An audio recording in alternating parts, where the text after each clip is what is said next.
But yeah, I think batteries are one of the things that's going to change a lot of things in ways people I think are not necessarily expecting right now.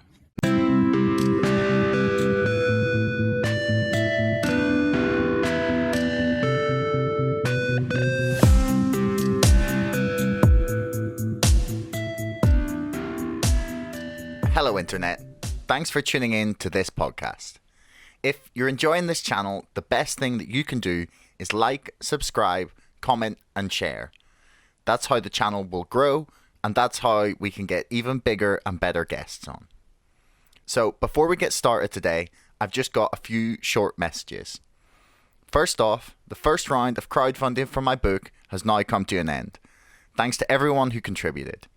However, I still have about 15 spaces left for names in the acknowledgements, so if you want to pre-order the book and get your name in there as part of telling the story of the GameStop saga, you'll find links to pre-order the book in the description below.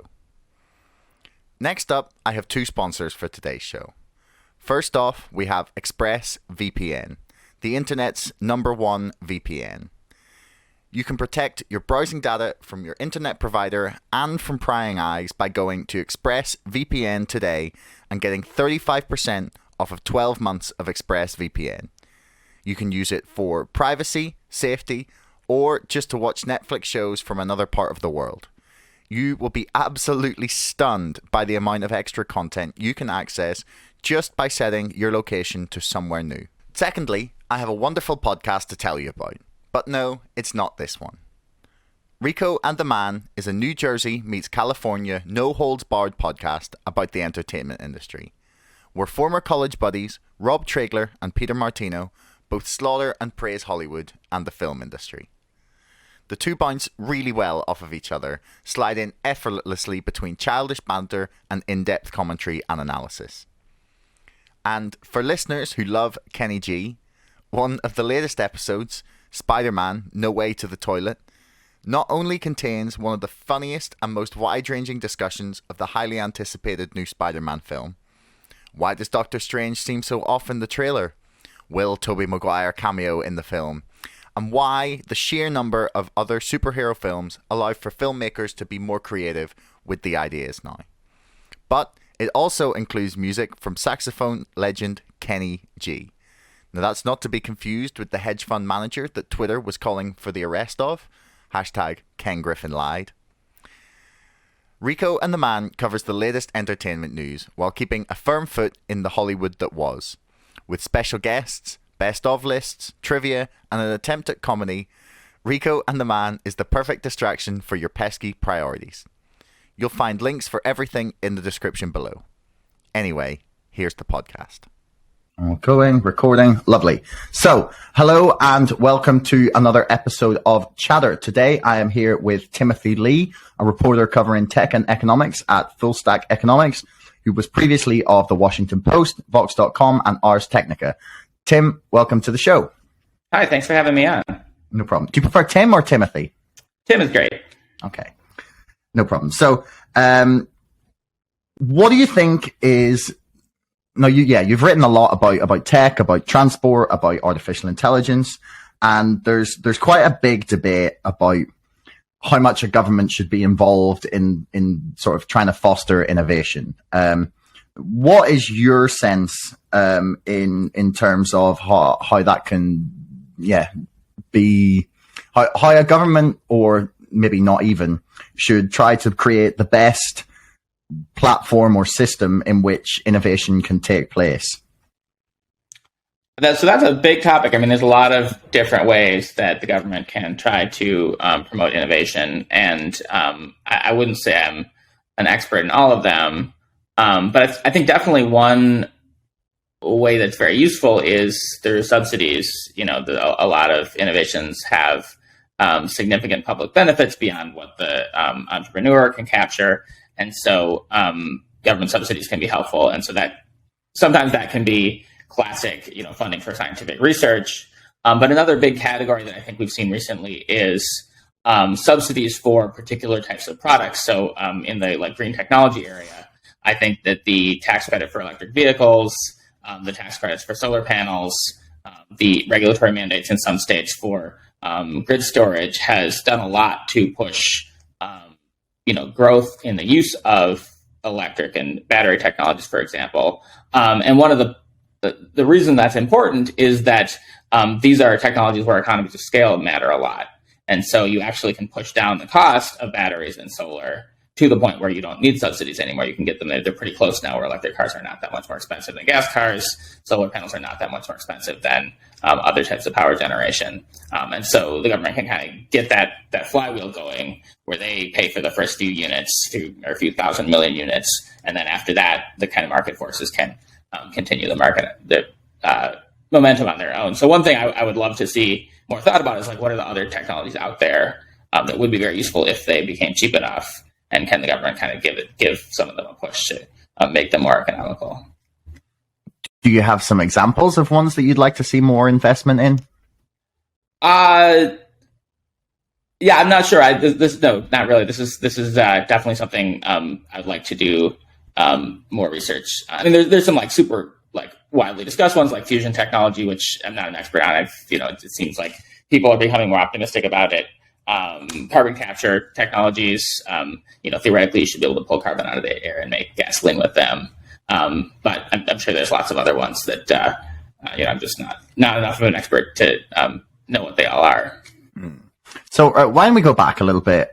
Where did you sort of start your career covering tech and economics, and then what sort of led you to starting full stack economics? Sure. So my background is in computer science. I studied computer science as an undergrad, and a few years later I went to grad school for computer science. But I've also always been interested in public policy. And after my undergraduate degree, I got a job at the Cato Institute, which was a think tank that studies a wide range of policy issues. And so I was kind of looking for a way to combine those interests of technology and public policy. And so I got into blogging. And after a couple of years of blogging for free, I got a regular freelance gig with Ars Technica, which is a tech news site here in the U.S. And that turned into a career in public policy. So yeah, that's how I got into it. The reason that I launched Full Stack Economics last month was that mostly I just saw a big opportunity in it. There's been a number of prominent writers, including a few I know from past jobs, who have done it and done pretty well financially. But I'm also very interested in the independence and particularly the opportunity to really go in depth. When you're at a site like Ars Technica, they try to make room for their writers to do in-depth reporting, and I think we did more than most publications. But they really want content on the site every day, and so you spend a lot of time just kind of reporting the same stuff everybody else is reporting. And only maybe half or a third of my time was spent really trying to write stuff that you couldn't find anywhere else. And my hope is that by having a more direct relationship with reader, and hopefully getting some of those readers to pay directly, that I can then spend 100% of my time doing in-depth research and writing pieces that has information that they're not going to find anywhere else. Yeah, we've definitely seen that move in the last 6-8 months, where a lot of sort of more prominent, previously independent-ish reporters have moved over to things like Substack.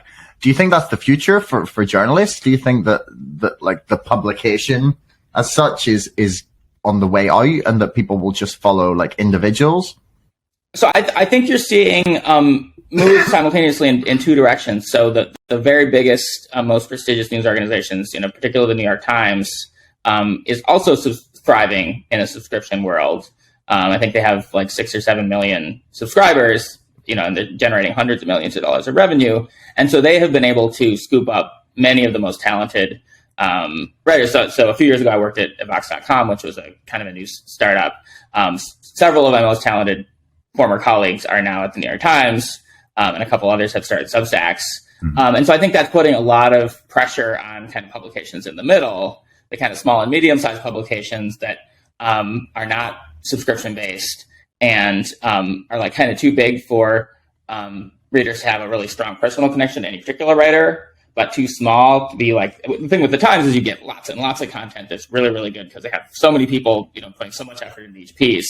I think in the middle, it's going to be challenging. And I think that's a shame because I think those publications add a lot of value because they're more independent. But I think there is value in having a group of reporters working together. So one of the things I'm very happy about with Full Stack Economics is I convinced my partner, Alan Cole, to quit his job. He was a Capitol Hill staffer, and he quit, and he's doing it full time with me. And so we have a little 2-person news organization.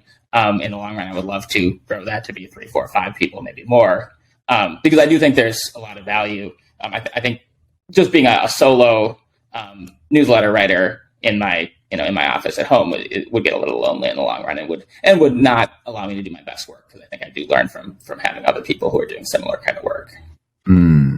No, I promise we'll get onto tech stuff in a minute, but I am curious as to what it was like working at Vox, because it's somewhere that I previously had really admired, especially some of the founding members. I thought their journalism was incredible. Matthew Iglesias and Ezra Klein, more specifically, and the podcasts were fantastic. But I feel like I feel like they've lost a bit of their edge, or something's gone on there. And I was curious as to what it was like when you were working there, at least. So I really enjoyed my time at Vox, especially, as you said, the first year or two, when that original founding team was all there. It was a really high energy place, a lot of creativity. We got to try a lot of, different techniques. I mean, online journalism was a relatively new concept at that point. And so, I feel like I learned a lot. I think it partly is just those like economic forces I was talking about. I mean, a lot of it is like the Times scooped up 6 of our best writers, and a few, one went to the Washington Post. And so I think partly it was just hard to hold that original team together. There's some, there's still some great writers there. Jerusalem Dempsis is a relatively new writer who covers housing policy that I think is doing really fantastic work. So they still have good writers, but I think it's just the economics are difficult, and it's just been hard for them to keep the best writers they get. Yeah. So one of the biggest stories of AI over the past 5 years has been the Tesla bot that has been unveiled. What was it, last week? Something like that. Mm-hmm. And I am just stunned at the lack of coverage. I feel like people should be screaming either one way or the other. Like, they could be screaming about how this is the future or how this is the thing that's going to destroy us all. Mm-hmm. And I was wondering if you could lay out for me and for the people listening, sort of what is the Tesla bot and maybe what you see it being used for. Sure. So I guess I should say I'm kind of skeptical of the Tesla bot. That's perfect. The thing is, Elon Musk has a history of making very grandiose claims about what he's going to accomplish. And sometimes he does accomplish them, but usually it takes much longer than he said. Even like his biggest accomplishments, like the rockets, he was several years beyond what he said. So I think it's always good to take initial product announcements from Elon Musk with a big grain of salt. I mean, he's been saying self-driving cars are about 2 years away since 2015. So I definitely don't think, I think he said it was going to come out next year or something like that. Like that, I do not think there's any chance of that happening. And then if you look at the kind of specifically what you would have to accomplish to create the product he's talking about, I mean, he's talking about an anthropomorphic robot with, hands and feet that can, go get your groceries or do kind of entry-level work at a factory or something like that. I mean, there are companies like Boston Dynamics that have been working on anthropomorphic robots for like 20 years. And you might have seen them make these like funny videos with them like dancing and stuff. And it's pretty impressive. Like they can like do gymnastics and stuff. But they are, I think, very heavy, kind of clumsy, and I think probably way too expensive to be.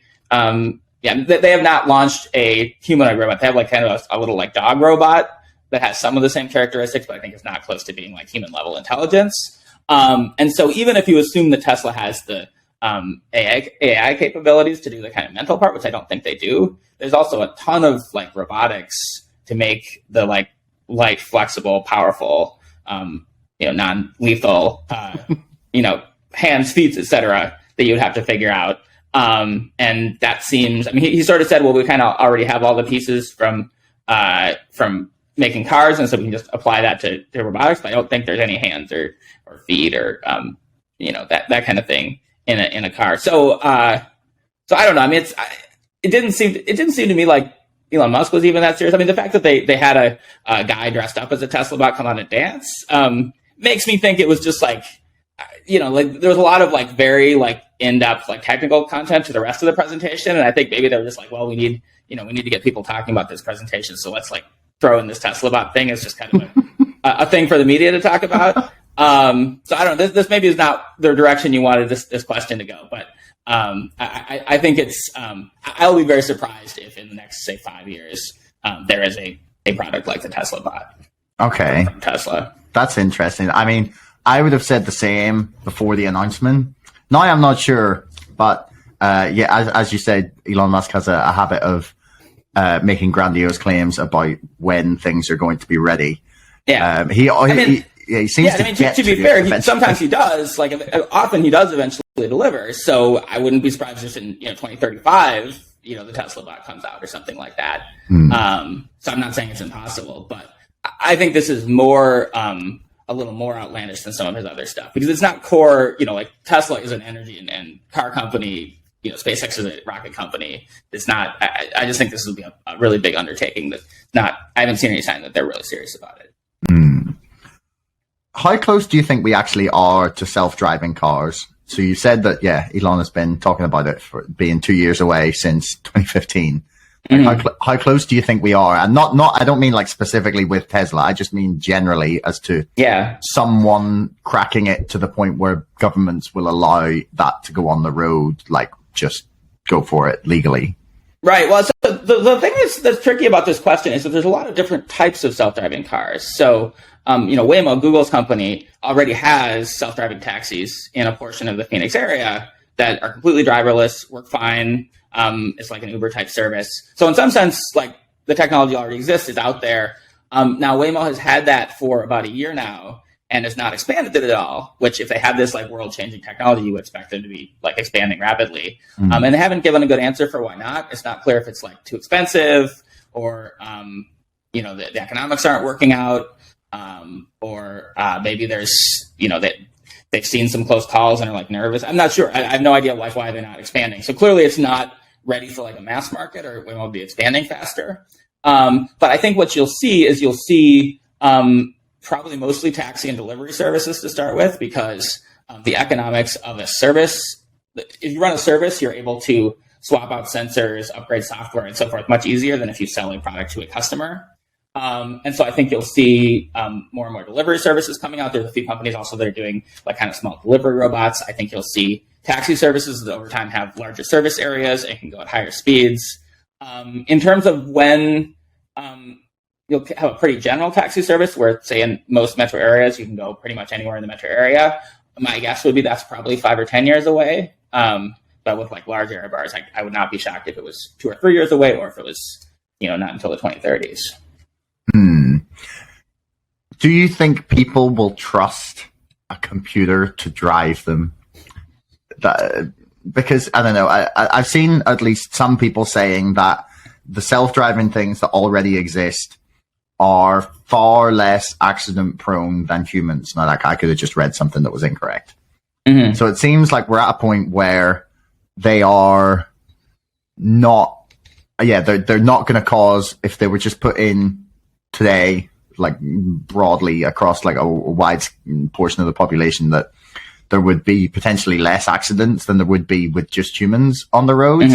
But anytime I see one of those those like articles about, the Tesla self-driving thing caused X crash, or self-driving car causes this, it seems like people are incredibly skeptical of allowing computers to drive cars. Do you think that's like a real skepticism?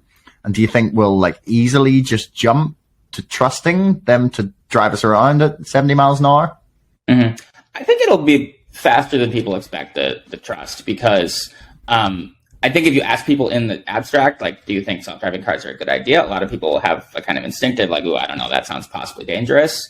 But the thing about when you get into an actual self-driving car like Waymo has, that's fully driverless, there's nobody behind the wheel, is it's like so boring. It really just like, it drives like your grandma, right? And so you sit in the back seat and it stops at all the stoplight. It goes the speed limit. It's like a courteous driver that like lets people in. And so I think that, people might be nervous the first 1 or 2 or 5 or 10 times they do it. But if it starts to become commonplace, it'll just be like, okay, it works. And I think actually that it's more likely you'll have the opposite, where they do 10 safe rides and then they're like completely trusting. And especially, I mean, this is why I think some experts are skeptical of the like kind of partial automation, where you have a car that you own and you can like turn on self-driving mode, but you're still supposed to like watch it and have your hands on the steering wheel. Because with that, if you go for 100 miles and it doesn't crash, you're like, great, it's a self-driving car, I can stop paying attention. When actually, I mean, because the thing people don't, I think about enough is that humans are actually quite safe as drivers. The fatality rate on our highways is about 1 death per 100 million miles. So that's like, which makes sense, because obviously, if you were dying every 100,000 miles, like people wouldn't want to drive cars, but like many, many lifetimes between fatal crashes. And so I don't think we actually yet have the data to say for sure, like, are the like leading self-driving cars safer than human cars? Because like Waymo, probably the leading company, they have not had a fatal crash. That's great. But they've gone about 20 million miles, which is, 1/5 of the distance you go between the average, fatal crash for a human. And so I think it's quite possible, maybe likely, that they'll get to 100 million miles without killing anybody. But we just don't know, because it'll take, probably another year or two for them to get there. And Tesla, we have a larger data set because Tesla, has pushed its technology out to a lot of cars. They've had a handful of fatal crashes where there's some debate about, like, was that the software's fault or the human's fault for not paying attention? But I think it's roughly in the same ballpark as humans. It's not clearly less safe or clearly more safe as a human driver. So I think eventually we'll get to the point where it's like clearly more safe, and you'll have debates about, should we let people drive and whatever. But I think that's probably, 10, 20 years away. At that point, do you think they'll let people drive? I think in the long run, there's probably going to be restrictions on it. I mean, one thing that could happen is you could imagine I think like driving will become a hobby, like riding a horse, right? Like, or like driving a sports car, something like, you can ride a horse if you want, but it's kind of inconvenient. You only can do it in certain areas, and, most people don't do it very often. And one thing you could imagine is car manufacturers could make kind of an uncrashable car where you mostly get to drive it yourself, but if you try to do something dangerous, it'll like take control and like, jerk you back into the lane or whatever. Or, we're already starting to see that. I mean, a lot of cars nowadays have emergency braking systems where if you're about to crash into a brick wall, it'll hit the brakes and at least mitigate the crash. And so that's another possible direction, is that those kinds of systems will roll out alongside fully self-driving cars, so that like humans also have a very close to zero crash rate, and it's kind of not a big deal. And it's just like, you can drive your car if you want, but like, why would you bother when you could read a book or watch a movie? Yeah. I'm interested to see what people do with that time. Totally. It's really interesting. I mean, likelihood is it's not going to be some massive explosion in people reading books as they drive. It'll just be people scrolling Twitter. Probably. Yeah. Yeah. And I mean, I think there's potential for big changes in lifestyle. I mean, for example, if you can scroll Twitter or watch a movie or do work in your car, maybe you become willing to move much further out. Maybe this exurbs will get out, 2 hours commute from the city center instead of 1 hour. So like, I think there's a lot of potential changes in the way our cities are laid out, for example, as people. And on the other side, taxis are likely to get cheaper because you don't have to pay for a driver. And so maybe you'll also see more people living in kind of higher density areas where, you can take a taxi everywhere because it's just as convenient as owning your own car. So it's hard to predict kind of which of those effects will be more significant, or maybe we'll have both, like denser cities and sprawlery suburbs. But I think it'll have significant impacts on kind of how cities are laid out.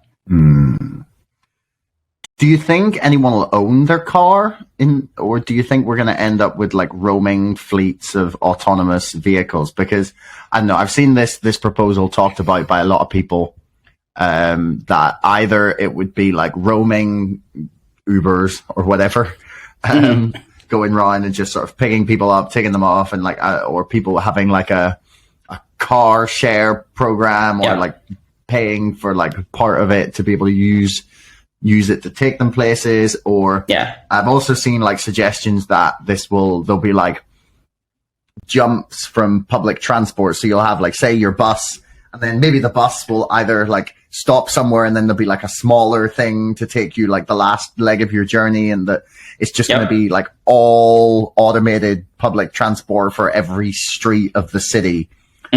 Or that it's going to be sort of quite a lot privately owned, like everyone will have their Tesla or whatever. Which way do you see things going? So I think, as with today, obviously people have a lot of ways to get around today, and I don't think that's going to change. But I do think you'll see more use of taxis, because I think if you're rich enough that you can afford to take a taxi a lot and you're in a fairly high density area, like the taxi is the most convenient way to get around because you don't have to worry about parking. So I think in cities you'll see as much or more use of taxis. Something I think is likely to happen is that I think that leasing cars will become much more popular.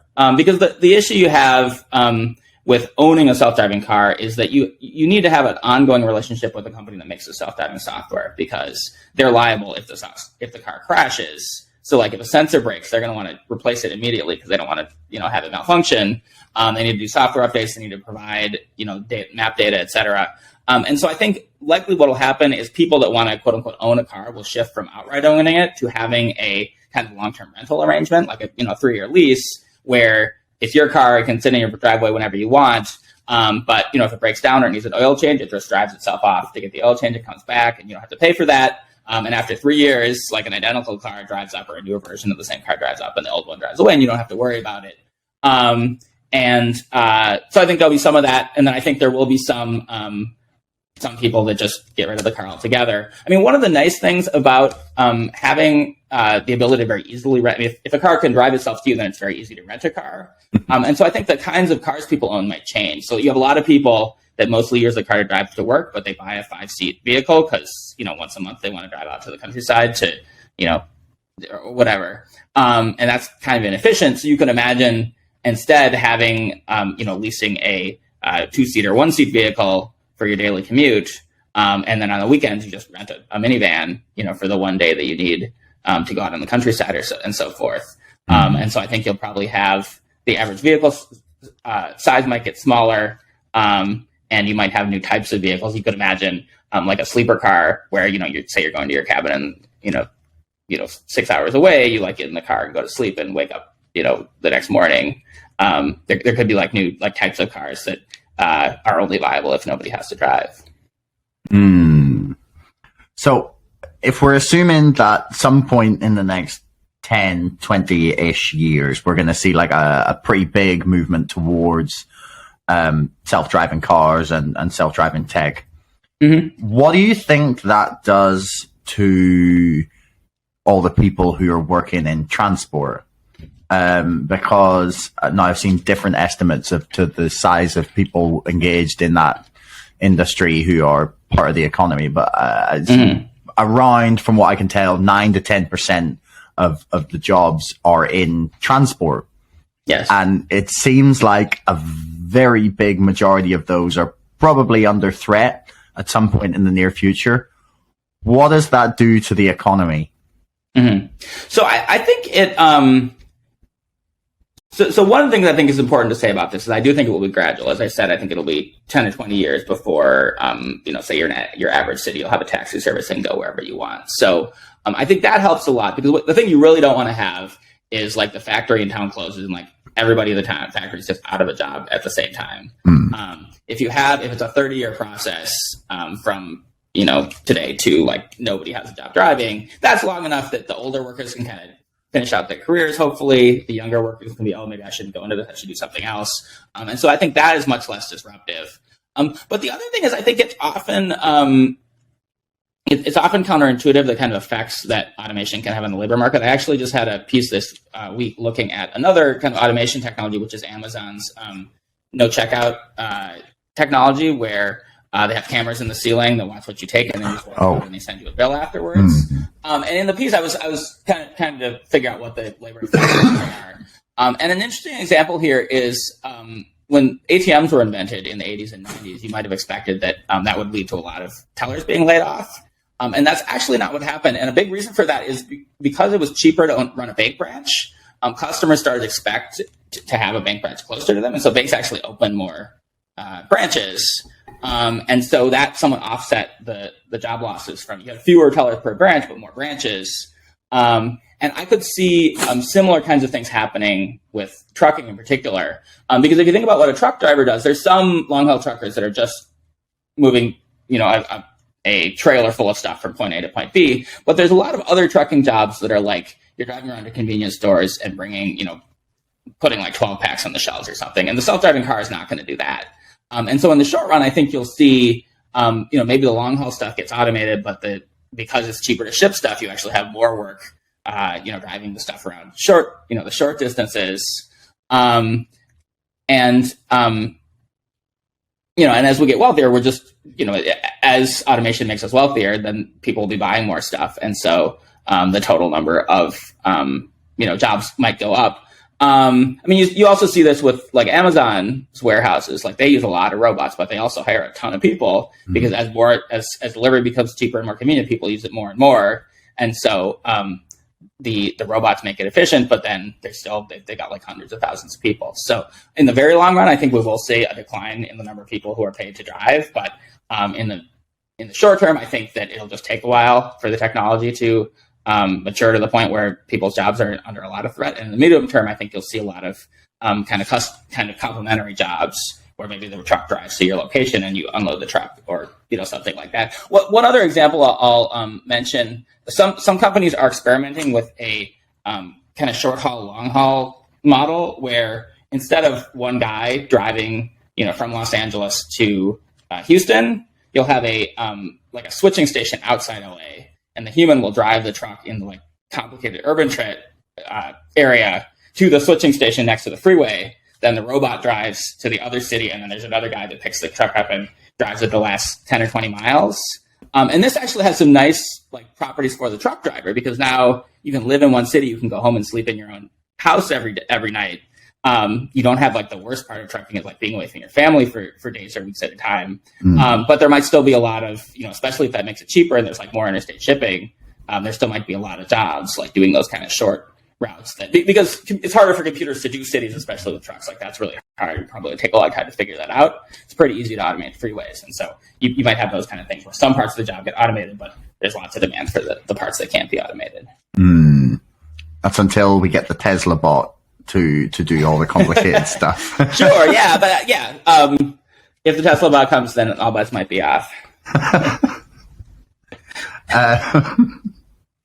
So, like one of the big concerns that people have, that I've heard at least, when they're talking about anything from like AI to self-driving technology, cars, programs, however you want to describe it, is that it's going to provide like an incredible economic benefit for the few people who are in control of it.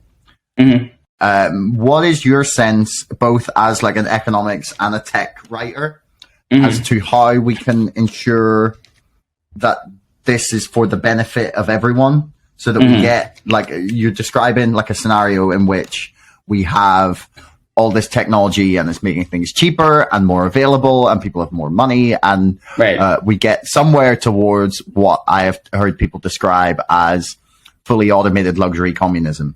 Sure. How do we stop that being corrupted in a way by people who will create this tech and then just use it to further their own wealth and sort of make it not as utilitarian as, is that the right word? Make it not as like widely available or not as good for humanity as sort of more broadly. Right. Yeah. So I guess I see this as not like super specific to the tech. I mean, obviously it's true that when you invent a new technology, the people that invented or own that technology are going to get rich, and that pushes up inequality. And so I think just the kind of like old-fashioned progressive taxation, government benefits, like the in a world with a lot of automation and a lot of very rich people, you probably want some more income redistribution. I don't have like a dog in the fight of like how much there should be, but I think if that's your concern, it's better to focus on that kind of thing as opposed to kind of limiting the spread of the technology or try to like re-architect the technology to, because it's not, I don't think it's particular to any specific technology. Like every technology has done this, and not every, but lots of technologies have done this. And if you try to kind of tinker with individual technologies, you're likely to have to make them less useful or otherwise like screw things up. One other thing I've written about is I do think the concept of full employment is really important. And so and the Federal Reserve is an important institution here. Like if you have a situation where a lot of automation is throwing people out of work, what you want to put more money in people's pockets so they can spend and then create jobs in other parts of the economy, perhaps. And that's basically fundamentally what the Fed does. It decides how much money is circulating. And so I think if you're worried about kind of a dystopian jobless future, you should be thinking about that kind of macroeconomic policy. And also like stimulus spending like Congress did last year. That kind of thing is a way to not only put people to work, but one of the really nice things about a really like tight labor market is that workers have a lot of leverage. Because if everybody can like quit and go down the street and get a job somewhere else the next day, then not only are you hopefully going to get raises, but you also, employers have an incentive to be nicer to you. They have an incentive to be maybe more open-minded about, hiring somebody with a criminal record, or, if they're racist, they might still have to take somebody they're not that excited about because, they need the work. Like it just gives workers more power. And so that's, I guess that's one of my personal hobby horses. I think it's really important to have a full employment economy with a tight labor market. How do you get a full employment economy that isn't, because the only example that I can think of right now is say Soviet Russia or communist China. And like obviously these are extreme examples. Sure. But like how do you get that in a capitalist economy? Sure. Essentially is my question. So to be clear, by full employment, I don't mean like necessarily a like official government job guarantee. I mean the kind of employee economy we had in like 1999, when it was just unemployment was like below 4%. Lots of wages were rising, profits were up, and I think that the last decade, the Fed and Congress have made from like 2009 to 2019. I think that recovery could have been much faster if macroeconomic policymakers had done different things. If they, for example, the Fed started raising interest rates in 2015, which slowed the economy. I think it would have been better if they hadn't done that, and then we would have gotten. I mean, 2019 was a pretty good economy as well. I think we could have gotten there, several years faster if we had more stimulus spending and looser money. So that's what I'm talking about. Is not. I think there's some argument for like universal basic income. I'm not like opposed to that. But a much more like straightforward thing is just make sure you're pushing unemployment rate down quickly by making sure that consumers have lots of money to spend. Do you buy the right to work argument? I mean, because I've seen that sort of debated quite hotly in sort of more left wing circles, at least the right wingers are outraged about the idea. But like, do you buy that as a concept as something that's like actually feasible? No, I would not say that I'm a fan of the idea of the government like guaranteeing people a job. I think in a wealthy society you should be able to make sure people have food to eat and but I think the way to do that is programs like food stamps that make sure people have money. But I think it's really hard for the government to design a program that gives people like useful work. And if it's not useful work, then it's like kind of what's the point? Because the point of giving somebody a job as opposed to just a check is so they like feel proud of like they're like contributing to society. But like they're gonna know if you're like creating make work jobs that aren't actually useful, like that's not gonna work because people aren't stupid. They're gonna know that actually my job is not useful. So that I think there might be cases where there actually are useful work that could be done that the government could hire more people as a jobs program. I'm like opposed to that. But if you say like everybody's guaranteed a job, like there's just going to be times when the government doesn't have enough things for people to do, or there's going to be certain workers that don't have any relevant skills that government can put to work, and I would rather just give those people money as opposed to like make a fake job for them. Yeah, no, I can get that. So what piece of tech do you think is going to make the biggest impact in our lives, either sort of on society or just sort of economically over the next sort of 10 to 15 years? Is there something that you like look at as being the industry where things are going to really explode? Sure. I mean, I think self-driving is definitely high on that list. As I said, I think it might be a little more than 10 years when you have the big impact. It might be more the 2030s, but I think that'll be a big deal.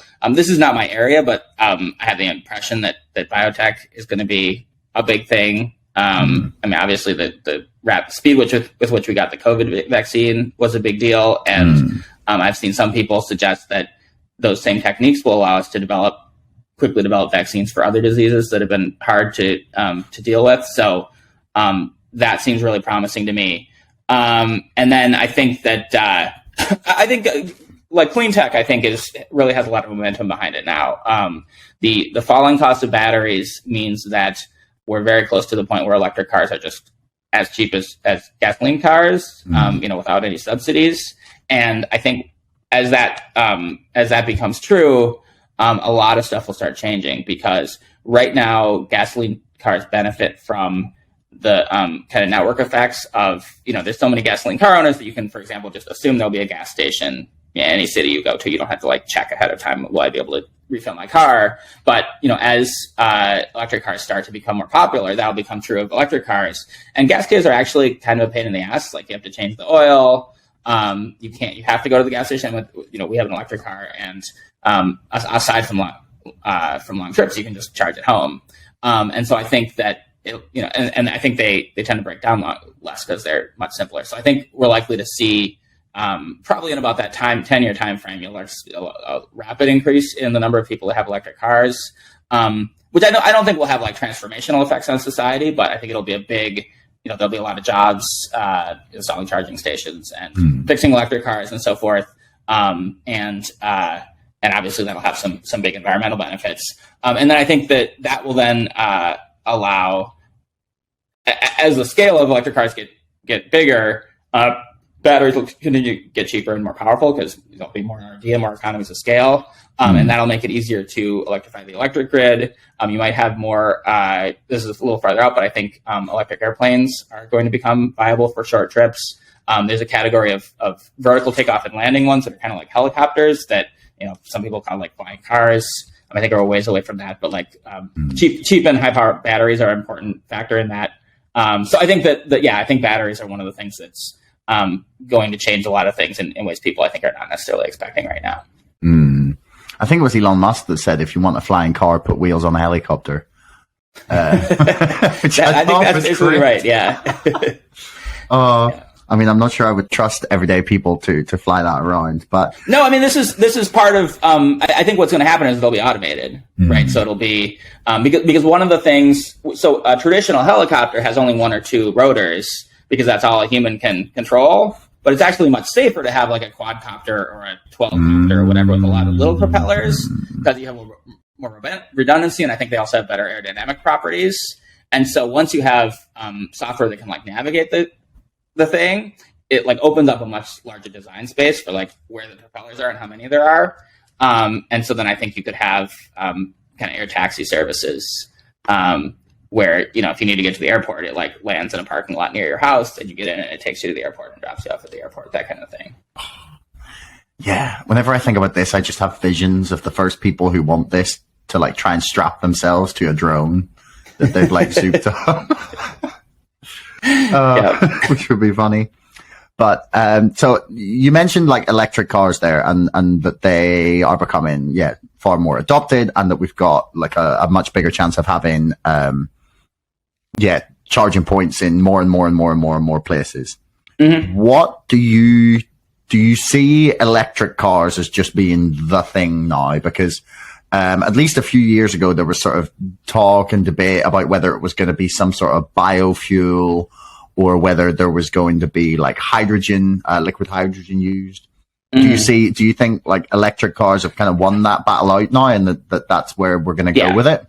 Yeah, I think so. I mean, just in terms of like, market share is just so much bigger than any of the other things. And I mean, the thing about electric cars is that you can charge them at home. So you still need some infrastructure to let people do fast charging on long trips, but it would be really to do hydrogen cars, you would have to get like hydrogen gas stations everywhere, which I think is an even larger lift, because you need, well, and also it's relatively easy to like hook a high voltage plug into a parking spot somewhere, whereas like having hydrogen storage tanks and trucks to charge the hydrogen, that's tricky. So I'm not that bullish on hydrogen. The one thing though I think the hydrogen could help with is that we don't yet have a good technology for long haul electric battery operated vehicles, just because batteries can't charge very quickly. And so I think for long haul trucking, so that, there's a company called Nikola that has a lot of problems. I'm not sure that they specifically, I'm not bullish on them specifically, because there was some flammery that went on early in their life. But the idea that there might be hydrogen powered like semi trucks does not seem crazy to me. But I think for most other uses, anything that's not super long distance, I think that battery powered electric cars are going to be the way to go. I'm just having a look at their website now. It all looks very impressive. I'll have to check these guys out when I get. Yeah, they're so they were started by a very charismatic guy who I think said a lot of things that weren't true about his technology, promised a lot of things that weren't real. And I think the most like egregious thing is a couple years after they announced, they had a big unveiling and showed off kind of Tesla style, like, here's our amazing new truck. They put out a video showing it supposedly driving down the highway. And it came out later that what they'd done is they found a very long, very gradual hill, and they towed the truck to the top of the hill and started rolling down the hill. And they tilted the camera a little bit so that it looked like it was driving on level ground. And that initial prototype, as far as anybody can tell, they never actually got it working over like 3 or 4 years. They eventually raised enough money that they were able to partner with other companies that do know how to make trucks to like make their trucks for them, and now they like seem to have some prototypes driving around. So I don't know, they might make it work, but I would take what they said. The guy who was running the company then quit shortly after that was revealed, and they seem to have some like more credible people running the company now. But I would view them with a little bit of caution. Okay, they've got 3 trucks advertised on the website. One is due out this year, and the others are 2023 and 2024. But I guess we'll see if they do anything. Yeah. I mean, I feel like it's begging for a Tesla collaboration, so they can call it Nikola Tesla. But well, I think that the suspicion is that there was like a cynical effort to like make people confused, get people confused with Nikola, and they have a lawsuit between the two of them accusing each other of ripping off their designs. So I don't think you're likely to see any like friendly collaboration between those companies. Maybe not. So for the last question, I would like to get like just a little bit sort of esoteric and philosophical, if you're kind of fine with that. Sure. Is that, so there's a fantastic quote from Eric Weinstein that we are now gods, but for the wisdom. And it's a sentiment that's kind of echoed in Homo Deus, which is the follow-up to Sapiens by Yuval Noah Harari. I'm not sure if you've read it. I read Sapiens, I did not. Homo Deus, it sort of treads quite a lot of the same pathways, but then sort of pushes it forward into saying, okay, here is the different ways we can go with our tech. And I guess the thing that I'm curious as to your thoughts on are, where, or do you think that humanity as a whole, or maybe even just one nation, are capable of like planning and thinking about the direction in which technology takes us? Or do you think we're just kind of along for the ride of where things go? Probably more the second one. I mean, I think that I think you see this most clearly with climate change, where a series of technological decisions that nobody really, made to use internal combustion engines and so forth, created this problem that's been pretty obvious for 30, 40 years. And now we're trying to fix it. And it's really hard because you need a lot of different countries to cooperate. And so I think that same issue with coordination is going to limit any effort to, I guess you have a slightly more successful example with nuclear nonproliferation, where we have kept most countries from having nuclear weapons, so that's good. But that's like really, I think a lot of resources will put into that, and that's anything that, and that's something where like there's no like consumer nuclear weapons, so it's a little easier to like limit how they're used. But any kind of consumer technology, you've got 200 countries on the planet and millions of consumers. It's just going to be really, really hard to get any kind of consensus on how it should be regulated or what kind of limits. And so basically anything that can be done probably is going to be done by somebody, and then you're just going to have to kind of pick up the pieces afterwards. Yeah, that's what I was afraid of. I'm not sure how I feel about the direction we're going. Actually, sorry, one more question. Sure. Do you think nuclear is the future in terms of like finding a way to balance out non-renewable sources? Well, definitely, I think if fusion becomes economical, as from everything I read, like that would be like by far the best power source, because it doesn't produce nuclear waste in the same way, and it's cheap, and the fuel is readily available. I personally think that, and a lot of environmentalists are too negative on nuclear. The nuclear waste isn't a completely trivial issue, but it's much less of a problem than climate change, I think. And it just seems crazy to me that like there are like nuclear power plants being shut down at the same time, environmentalists claim that just like desperately needed to have clean energy sources. But I know that there's been efforts to build like smaller, cheaper nuclear power plants. I've not looked into that enough to know like how seriously to take that, but so it seems quite possible to me that nuclear will become a significantly larger portion of the electric power around the world. But I've not looked into it enough to know if that's like likely or actually a good idea. That's fair enough. I saw recently Finland have built this absolutely fucking monstrous like cave network. So it's basically like, imagine Gringotts, right? In Harry Potter. So they have just loads and loads of tunnel, and in each tunnel there's a vault, and in each vault there's like sections where they're going to like concrete cast like the depleted uranium rods, and then put them in their individual things, and then like lock that, and then like seal up each individual like lock like vault as it goes along. And it's being hailed, at least, as like people having cracked to nuclear storage. It's like, just put it deep underground in little individual sections. Like, if it works, fair enough. Yeah. But anyway, Tim, I want to really thank you for your time. Do you want to tell people where they can find you and your stuff, and sort of give yourself a plug? Yes, I would love to. So as we mentioned at the top of the show, I just launched Full Stack Economics a couple of weeks ago, and it is a newsletter that focuses on the economy, technology, policy. It is at fullstackeconomics.com, and it's free right now, and most of the articles will be free in the future. So you can get that for free. And then I'm on Twitter. I'm at Binary Bits. Lovely. Well, I will put links for both those in the description below. But thanks very much. All right. Thank you so much. Thanks for making it all the way to the end of the podcast.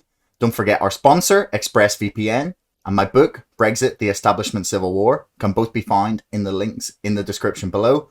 And also, please like, share, and subscribe to this podcast. It's the best way to help us grow.